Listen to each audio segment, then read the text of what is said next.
Hello everyone, my name is Samuel Esung and welcome back to my YouTube channel.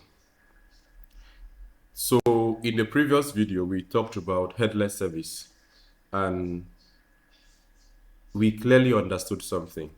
All right, we understood that headless service alone does not give you a stable identity.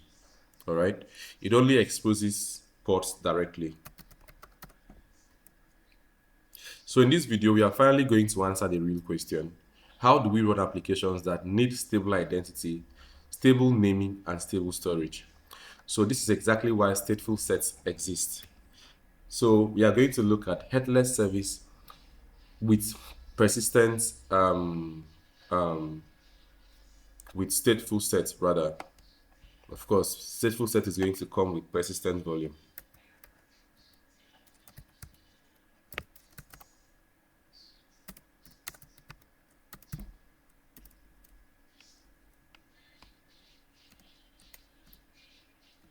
All right.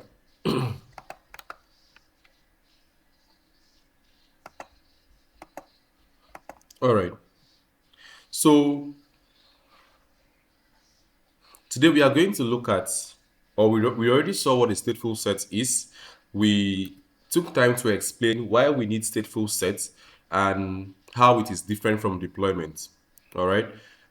So we are going to look at what a stable network identity is, how storage recycle works. Then from there we are going to the full practical. So let us recap that deployments are perfect for things like your web servers. Deployments are perfect for APIs, maybe background workers, especially stateless workloads. So in deployment assumes that any pod can be replaced by other pod. All right, but this is not true for things like database. All right, these are not true for things like database, your Kafka brokers, your Redis cluster members. All right. Now, with database, what this system cares about is things like node 0, node 1, who is the leader, who is the follower. And they also care about their local disks. So the real problem is deployments do not give identity. Deployments do not give stable storage. So this is exactly what StatefulSets fix, and we saw it in our previous video. We also saw how StatefulSets is different from deployment, and we also saw the storage lifecycle. All right.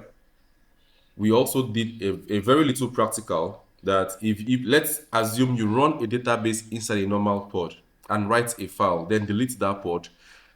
The pod lifecycle and data lifecycle are tied together, so StatefulSets and separates them. We also saw this during the practical session. So with StatefulSets, each pod gets its own volume. All right. It is also kept even when the pod is deleted, and it is reattached when the pod comes back. If you are yet to see the video on persistent volume, please go back and watch the video on persistent volume. All right, because that is like that is going to cover the background of whatever we are going to do here today.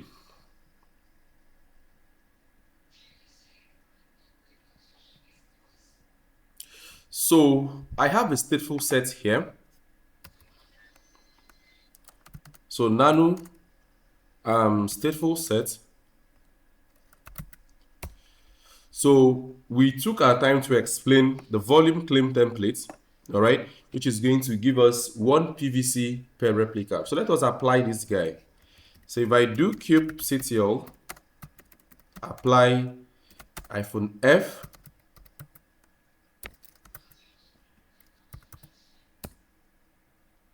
then kubectl get ports. So we see that our pod is in the container creating state.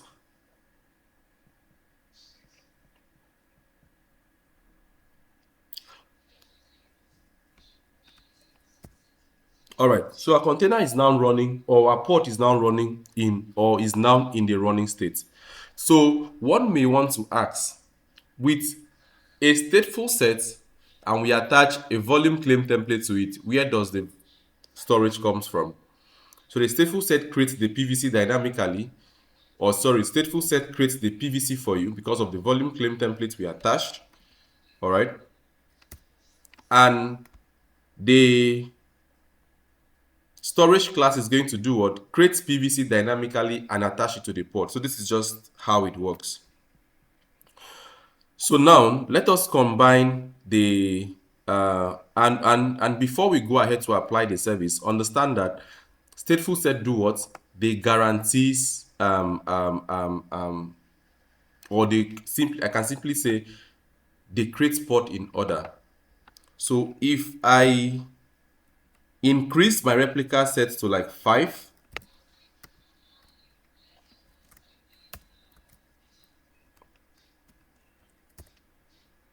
all right, so if I do kubectl get ports, now it's going to create my ports in an orderly manner. That means web1 should create, or web1 should be in the running state before 3 till it gets to 4. All right, so this is what I mean by stateful set do what? Create ports in order, and they are also deleted in reverse order.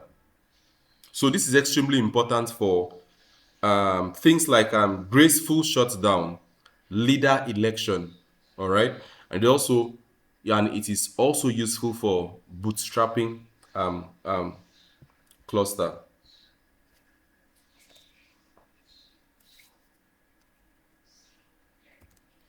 All right, so you can see that from 0 to 4 we have what? An orderly naming. So let us go ahead and apply our service. So we have a stateless, sorry, we have a headless service. So if I do kubectl apply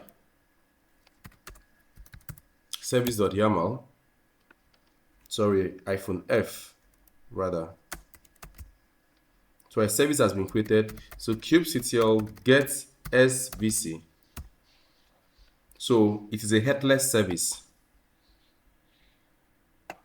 All right, it is a headless service. So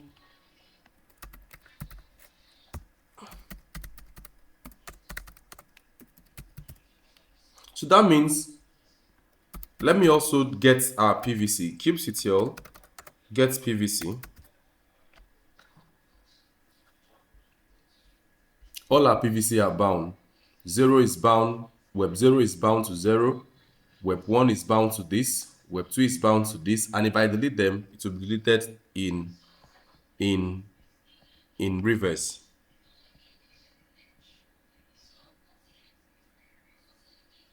Now with the stateful set, each pod, since we have combined a stateful set and a headless service, each pod is going to do what? Each pod gets a DNS, a stable DNS name. Each pod gets a stable DNS name. For instance, if I exec into web 0, kubectl exec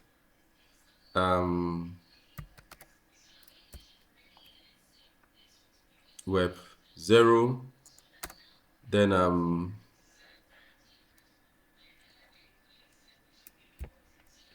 okay, sorry please, iPhone 90 web 0 web 0, then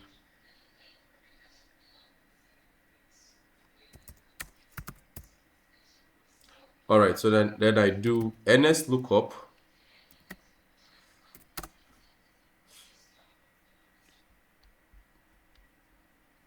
Let me use this guy. Sorry.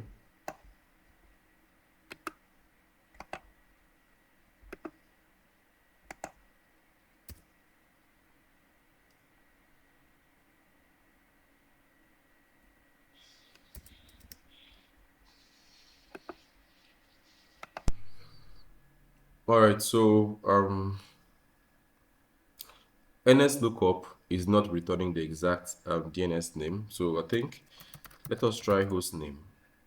Host name -f. All right, so hostname -f returns the exact DNS name for this port. So this is what is referred to as a stable identity. Now, we also saw that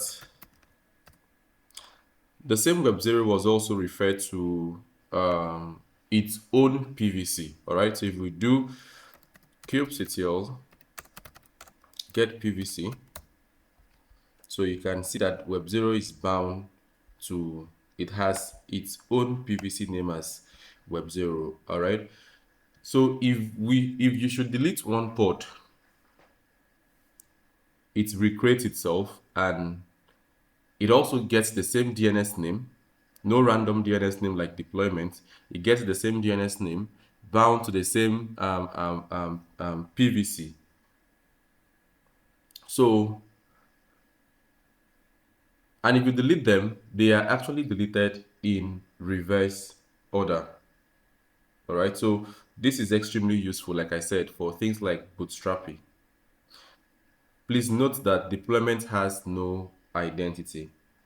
So now that we fully understand, very important, we've seen how headless service expose ports.